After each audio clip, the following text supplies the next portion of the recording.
Hello travelers, welcome to our YouTube channel and our first ever YouTube vlog. අපි දැන් ඉන්නේ කොටුව bus stand එකේ සතියක් වගේ පොඩි කාලයක් ඇතුළත අපි දෙන්න ප්ලෑන් කරගත්තා one day trip එකක් යන්න කැන්ඩි වලට. මේ ටිකේ කැන්ඩි වලට ට්‍රේන්ස් නැති නිසා අපිට බස් එක ගන්න වුණා. බස් එක 8:20ට වගේ තිබ්බේ.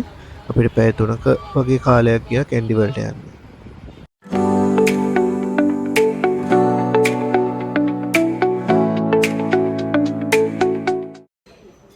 අපි බස් ස්ටෑන්ඩ් එකෙන් බැහැලා කැන්ඩි ටවුන් වටේ වටයක් ගහද්දි පොඩි බඩගින්නක් ආවා. ඉතින් අපි එතනින්ම ඩෙවොන් එකට ගිහිල්ලා පොඩි ස්නැක් එකක් අරගෙන දළදා මාලිගාව ළඟට ආවා. ඉතින් අපි එතනින් මාළු කෑම එකක් අරගෙන මාළුන්ට දාලා ටික වෙලාවක් ඉඳලා අපි ඉන්න රිසෝට් එකට ගියා.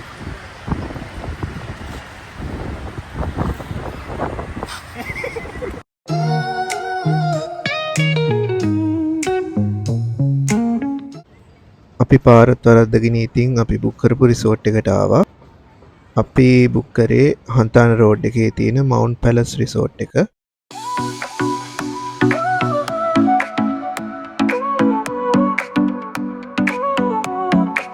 Sol y arena, oh so bright, baila conmigo toda la night. El ritmo suena, can you feel? Move your body, it's so real. Vuélvete loco, don't stop now. අපි ඉතින් බැල්කනි එකේ ටික වෙලාවක් ඉඳලා ෆොටෝස් ටිකක් ගත්තා. මෙතන බැල්කනි එකට ආවම අපිට ඈතින් පේනවා බෝගම්බර ස්ටේඩියම් එක. ඈතින්ම පේනවා බහිරව කඳ ටෙම්පල් එකත්. මේ රිසෝට් එක තියෙන ලොකේෂන් එක නම් ඇත්තටම ලස්සනයි. මාර සීනරි වීව් එකක් තියෙනවා.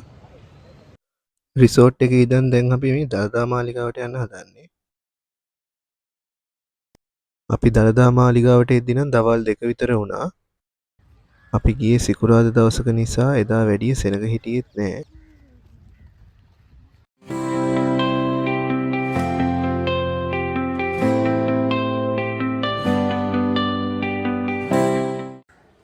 අපි ගිය අවුරුද්දේ මාලිගාවට ආවේ නම් පොය දවසක. එදා නම් මාර විදියට සෙනග හිටියා.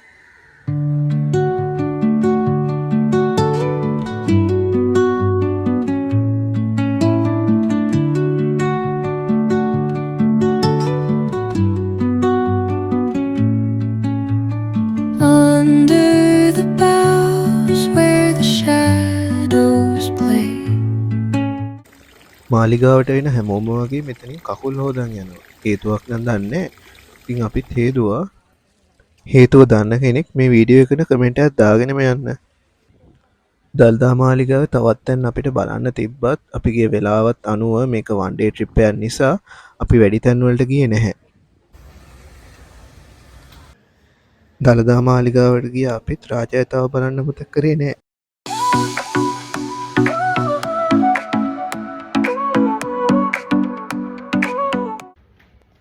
අපි මාලිගාව එක්සිට් එකෙන් එළියට ඇවිල්ලා පොඩ්ඩක් වැව පැත්තට ගියා ෆොටෝස් ටිකක් එහෙම ගන්න.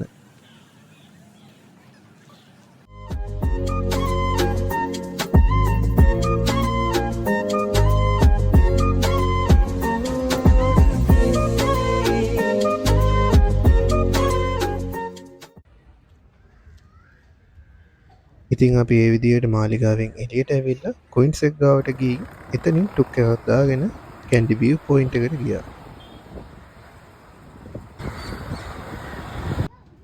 දැන් අපි ඉන්නේ කැන්ඩි විව් පොයින්ට් එකේ.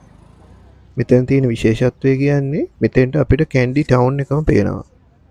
නුවර වැවයි දළදා මාලිගාවයි එක විව් එකකින් බලා ගන්න පුළුවන් මෙතෙන්ට ආවම. ඉතින් අපි ඊළඟට එතන ඉඳන් කැන්ඩි සිලෝන් ටී ෆැක්ටරි එකට තමයි යන්න හිතන් හිටියේ. හැබැයි අවාසනාවන්තකමට පොඩ්ඩක් අපි පරක්කු වුණා. එතන වැහුවා අපි එද්දිම. ඒත් ඉතින් අපි ගේමත් ඇරියේ නෑ. දැන් ආපු එකේ අපි ඒ වටපිටාව පොඩ්ඩක් ඇවිදලා කරලා ෆොටෝස් ටිකක් එහෙම ගහලා අපි ආපහු ඉන්න රිසෝට් එකට ආවා.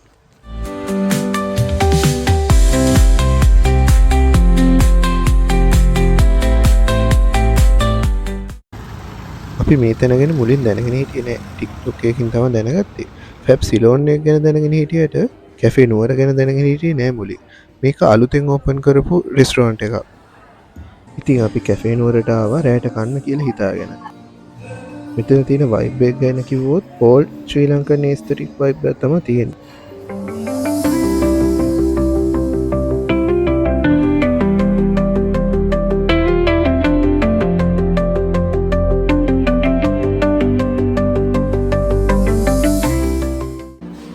අපි ඉතින් අපි ඕඩර් කරපු කෑම රෙඩි වෙනකන් ඩ්‍රින්ක්ස් දෙකක් ඕඩර් කරා.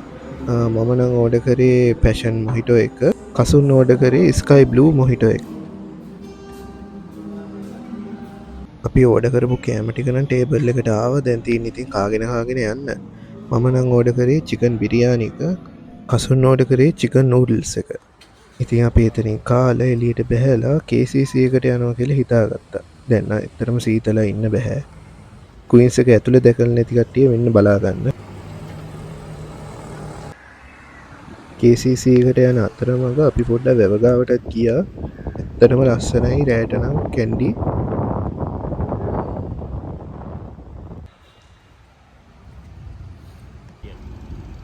අපි දැන් KCC ගාවට ඇවිල්ලා ඉන්නේ. නුවර එනවනම් අනිවාර්යෙන් KCC යන්න ඕනේ මතක් කරලා.